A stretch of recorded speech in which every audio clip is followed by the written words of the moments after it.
अस्सलाम वालेकुम, हिंदुस्तानी रिपोर्टर में आपका स्वागत है। जैसा कि आप हमारी रेती माफियाओं की जो कार्रवाई हुई थी थाने जिलाधिकारी कार्यालय द्वारा और तहसीलदार द्वारा, उसकी खबर आप देख चुके, मगर मुमरा में मुमरा बाईपास या स्लो ट्रेन का जो पहला बोगदा है, पहला टनल है, वहाँ से सीधे हाथ से लेकर के प्लॉट नंबर 1 जो कहलाता है, वहाँ से लेकर के आत्माराम पाटिल चौक और उसके आगे गणेश घाट तक किस तरीके से रेती निकालने का गैर कानूनी काम किया जा रहा है, इससे पर्यावरण को, एनवायरनमेंट को कितना नुकसान पहुंच रहा है।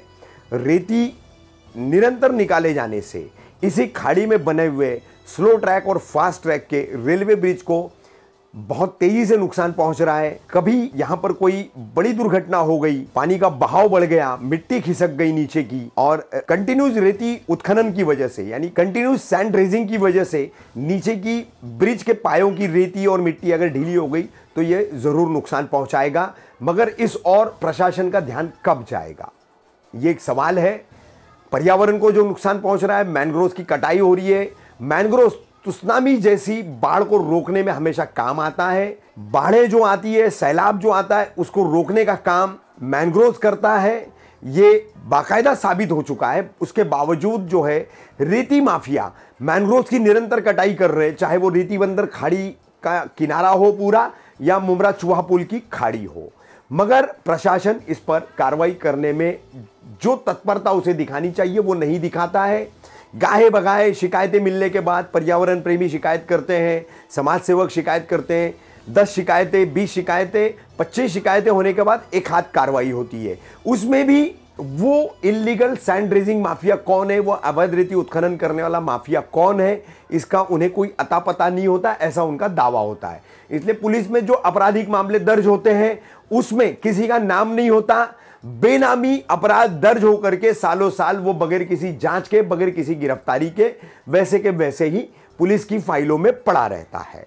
बहरहाल हम बता रहे थे आपको, मुमरा बाईपास या बोगदे के पास से प्लॉट नंबर 1 से लेकर के वहां तक आप देखिए हमारे इस विजुअल में कितनी बड़ी बड़ी रेती की कुंडियां बनी हुई है। उनसे सक्शन पंप के पाइप जुड़ करके कैसे सीधा खाड़ी की तरफ गए हुए हैं।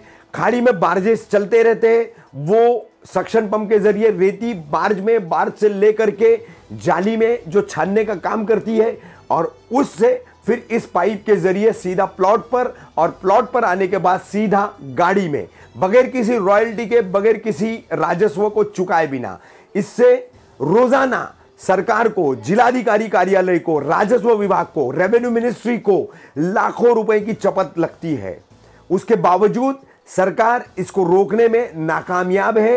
ये लगातार हम आपको जो खबरें बता रहे हैं उससे साबित होता है।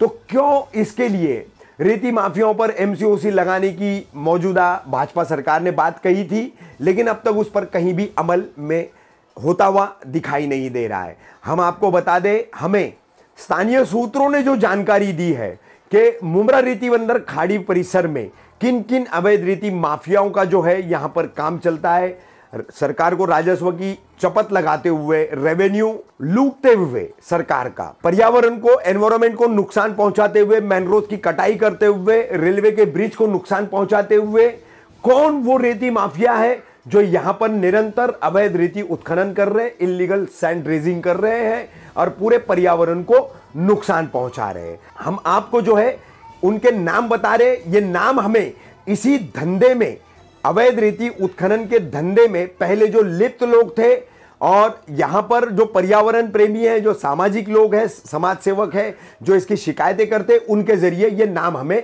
प्राप्त हुए हैं। जैसे कि आपने पहली हमारी खबर में देखा था, रेती में माफियाओं पर कार्रवाई करने के बाद जो है 3 लोगों के खिलाफ नामजद प्राथमिकी यानी एफआईआर दर्ज कराई गई थी मुमरा पुलिस स्टेशन में, जिसमें रेती बंदर का परिसर जिस प्रभाग क्रमांक 26 में आता है, उस प्रभाग क्रमांक 26 का राष्ट्रवादी कांग्रेस पार्टी का अध्यक्ष अप्पाराम हिलाल भी उसमें शामिल था।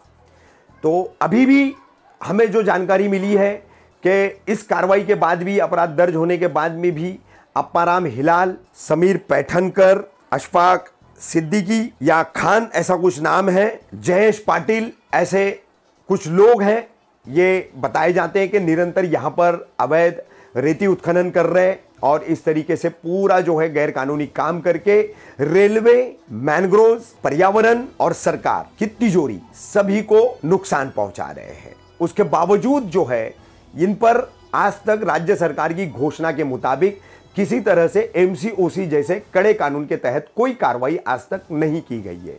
इसका एक कारण यह हो सकता है कि 10 अपराध अगर रेती माफियाओं के खिलाफ दर्ज होते हैं तो उसमें से 9 अपराधों में किसी का नाम नहीं होता है, किसी के बगैर नाम की जो है ये सारी एफआईआर दर्ज होती है, किसी एक आध अपराध में नाम दर्ज होता है। तो संगठित आपराधिक गिरोह चलाने वाले लोगों के खिलाफ एमसीओसी कानून के तहत कार्रवाई की जाती है और ये संगठित रूप से ही किया जाने वाला अपराध है। कोई एक व्यक्ति या 2 व्यक्ति अवैध रेती उत्खनन नहीं कर सकते। इसमें एक बहुत बड़ा नेक्सियस है, बहुत बड़ी चैन है।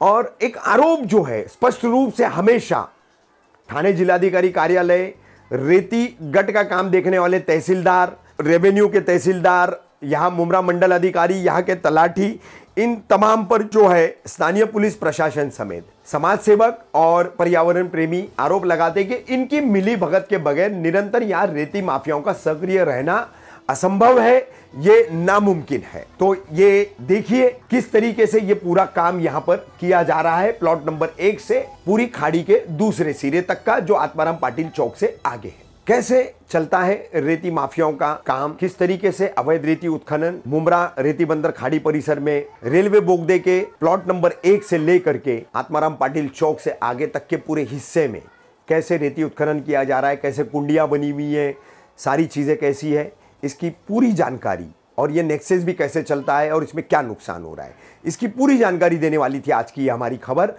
जल्दी हाजिर होंगे हम अपनी अगली खबर के साथ।